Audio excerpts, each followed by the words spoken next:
Es importante entender lo siguiente. En Google SketchUp cada figura puede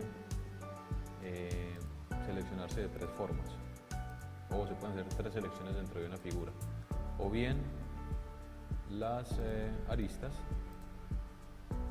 Tenemos aquí las aristas seleccionadas, las caras o los vértices. Estos vértices nos permiten hacer una selección completa de la pieza y a partir de ello podemos entonces obtener la información que requeramos o utilizar la cara o la vértice de la arista de la pieza que sea menester. Como ven, acabamos de hacer un cubo de la forma más sencilla que podemos hacerlo, la verdad. Pero para ello vamos a explicar la siguiente herramienta con la que nos va a quedar el conocimiento completo. En la primera parte podemos hacer herramientas de selección, de pintura, y eso es para crear componentes. En un momento veremos para qué sirve esto. Es importante entender que esta herramienta de borrado es la forma correcta de suprimir piezas, dado que hacerlo de forma, digamos como lo más intuitivo que sería suprimir, a veces genera códigos basura y puede complicar nuestras operaciones en ciertos casos. Si quito una de las líneas de las que hemos fabricado, este plano que hemos construido ya se convierte solamente en tres líneas, dado que una de las reglas de dibujo para tener un plano es que estén unidas mínimo tres líneas. ¿Es correcto? Entonces, veremos. Aquí están nuestras herramientas básicas de dibujo. La primera es el lápiz. Nos permite hacer líneas, en este caso rectas, en función del eje en el que estemos. Como ven, hay una ayuda activa que nos permite ver que cuando tenemos una línea roja en el dibujo, estamos siendo paralelos al eje del color correspondiente. Y ponemos esto aquí y comenzamos estas líneas a este punto, veremos que cambia en rojo y si subimos estará en azul. Por lo tanto, y haciendo un paneo de esta línea, vemos que acabamos de hacer un objeto en tercera dimensión que es simplemente una línea. Entonces, las ayudas que se nos permiten las líneas de colores, valga decir, son bastante intuitivas y nos dan la seguridad de que estamos dibujando en el plano correspondiente o en el plano correcto. Una forma más fácil de hacer un rectángulo que dibujarlo con el lápiz es generarlo directamente con esta herramienta de rectángulo, y este directamente nos va a empezar a crear planos. 4 líneas unidas nos darán un rectángulo. También existe esta línea que nos permite hacer polígonos y podemos comenzar a utilizar el resto de las barras del programa. Aquí estamos para un hexágono. Si yo hago lo siguiente, comienzo a centrarlo y, como ven, la ayuda del paralelismo con el eje X o el eje rojo me permite estar seguro de que estoy dibujando sobre este eje.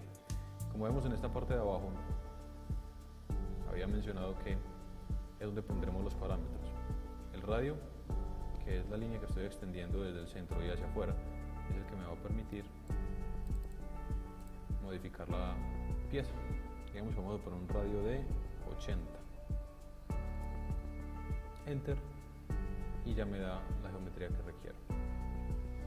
Es importante saber que este mismo patrón de funcionamiento estará presente en toda la construcción de figuras geométricas. Entonces tenemos una circunferencia como figura básica dibujada en el eje X, con la cual ponemos un punto central y extendemos un radio. Aquí también podemos hacer lo siguiente, un radio de 70, como vemos nos aparece en la parte inferior izquierda y nos genera la figura. Esta herramienta ya es una polilínea en la cual con el clic sostenido podemos hacer la figura o la forma que nosotros necesitemos. Siempre que la cerremos podemos obtener un área. Es importante saber que con esta herramienta podemos hacer intersecciones y cada que tengamos unos planos formados, pues se nos generará una superficie. Esto para la parte básica de dibujo. En esta otra barra de acá tenemos las herramientas de modificación. Estas nos permitirán utilizar estas herramientas para poder encuadrar el dibujo donde necesitemos. Como vieron, estoy modificando uno de los vértices de la pieza. Lo selecciono y lo jalo o lo estiro, digamos. Es una forma muy intuitiva de mover las piezas. Sin embargo, abajo, donde tenemos nuestra plantilla para poner medidas precisas, también tenemos unas coordenadas y tenemos un sistema para ponerle precisión al sistema. ¿Cómo haremos para que se mueva todo? Precisamente venimos acá, seleccionamos todo el objeto, quiero decir, seleccionar todo el objeto, y al tenerlo seleccionado también podemos utilizar la herramienta y en este momento ya podemos mover el elemento completo.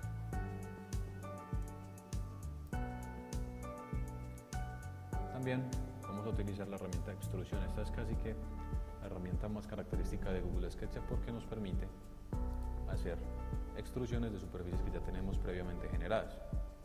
En este caso de este rectángulo podemos subir, bajar y pues como teníamos un plano solamente, transformarlo en este caso en un rectángulo.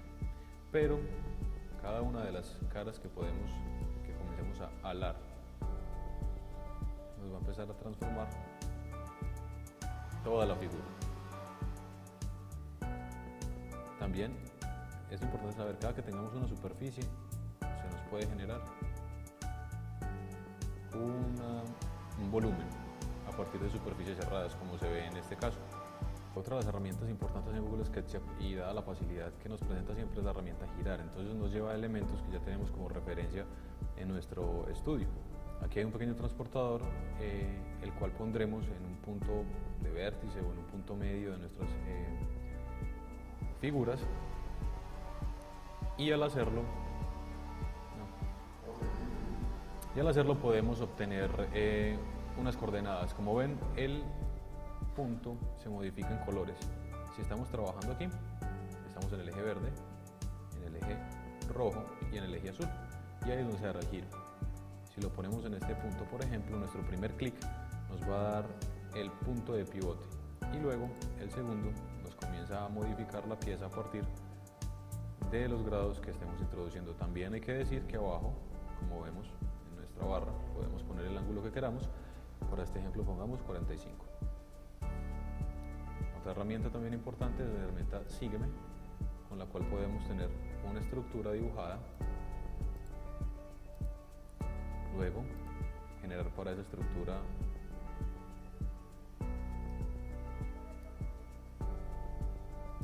una figura, y con la herramienta Sígueme vamos a utilizar esta figura geométrica y un camino por el cual nos podemos desplazar. Esto es muy utilizado para hacer tuberías, etc.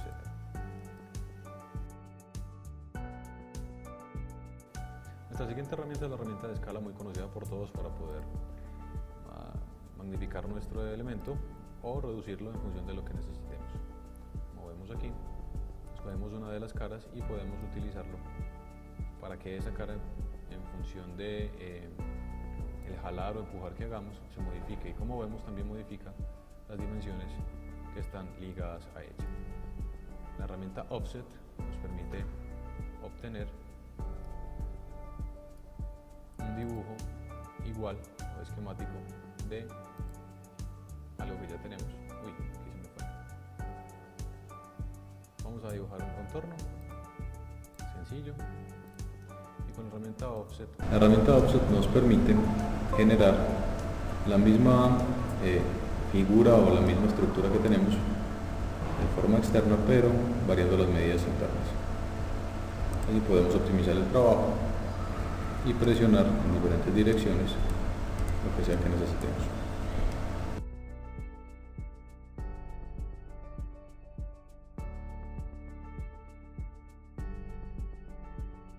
Estudiantes, entonces, una de nuestras herramientas siguientes para el manejo de Google SketchUp es la herramienta de medición. Vamos a dibujar este pequeño rectángulo aquí, y yéndonos a este icono donde está el metro, que todos conocemos, el flexómetro, damos clic y lo ponemos en los puntos que requeríamos dar por medida. Entonces, siempre que le demos esa referencia en la parte inferior, nos va a decir cuál es la medida de ese tramo que escogimos, diferente del icono acotación, en el cual nosotros damos clic y ya estamos proporcionándole unas cotas directas a nuestro objeto. Entonces, como vemos, tocamos un punto inicial, un punto final y alargamos nuestra cota, y el programa ya nos va a decir cuánto mide en milímetros por defecto. Está configurado así el Google SketchUp para la medida que le habíamos preguntado. ¿Es correcto? Entonces tenemos una herramienta de medición que nos dice cuánto hay de un punto a otro punto y nos lo muestra en la parte inferior, con un más o menos, y una herramienta de acotación. También es importante saber que tenemos cómo hacer medidas de ángulos con el transportador, y esta de aquí arriba, que es la que nos permite poner texto. Pero también hay que decir lo siguiente: este texto que ponemos nosotros acá es un texto guía presentado para el usuario, porque si yo doy rotar, el texto se mueve con la cámara, es decir, no importa donde yo ponga el mouse, no importa donde yo ponga la cámara, él siempre me va a estar mostrando qué dice ese texto. Diferente también a la generación de texto en 3D, que es este que está aquí, en el cual nosotros pinchamos y nos sale un cuadro de texto. Aquí mismo vamos a poner lo que queramos, y como vemos hay unas opciones importantes. Nos dice pues la fuente en la que vamos a trabajar, el tamaño de la fuente, tipo regular, alineado a la izquierda con unas medidas estandarizadas. También es importante que tengan esos chulitos puestos porque nos va a sacar el texto con extrusión, es decir, de esta forma. ¿Lo ven? Este texto con extrusión ya nos da materiales y objetos en tercera dimensión que nos permitirán mover, nos permitirán generar texto más grande. Como ya son materiales directamente puestos como objetos, nosotros podemos utilizarlos como una entidad. Entonces, podemos hacerlo con la herramienta de extrusión también, escogerla, y así, doble clic para que se deje modificar, y ahora sí podemos extruir cada superficie de nuestro texto, hacia arriba, hacia abajo, y generar los tamaños que requiramos. Muy bien.